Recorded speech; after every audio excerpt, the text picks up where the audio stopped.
Jadi pelaut itu bukan cuma soal gaji besar dan keliling dunia. Ada banyak tantangan yang harus dihadapi, seperti capek fisik, tekanan mental, dan jauh dari keluarga.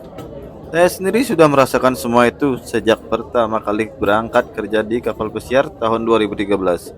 Mau mengeluh? Boleh saja. Tapi kalau menyerah itu bukan pilihan kawan. Saya masih ingat minggu pertama kerja di kapal pesiar, badan serasa dihantam habis-habisan. Jam kerja 11 jam sampai 12 jam per hari tanpa ada yang namanya libur.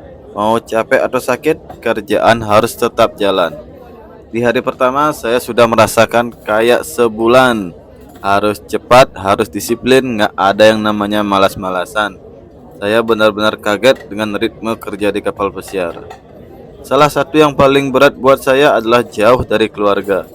Selama berbulan-bulan nggak bisa ketemu orang tua, saudara, atau pacar saya yang sekarang sudah jadi istri saya. Saya ingat di minggu pertama saya baru bisa telepon keluarga dan istri.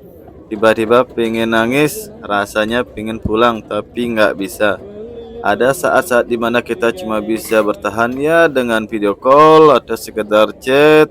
Tapi kalau lagi sinyalnya jelek, ya harus sabar. Nggak ada pilihan lain. Di laut kita nggak bisa main-main. Ada resiko kecelakaan kerja, bahkan beberapa wilayah masih ada ancaman bajak laut.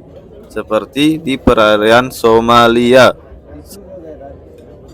Itulah kenapa pelaut harus selalu waspada dan punya mental baja kawan. Mengeluh itu wajar saja kawan. Saya pun sering merasa capek dan frustasi.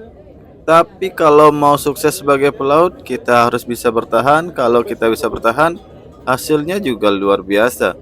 Saya sendiri sudah mengalami masa-masa terberat, tapi saya nggak pernah menyerah. Dan kalau saya bisa, kalian juga bisa. Mengeluh boleh, tapi jangan menyerah kawan.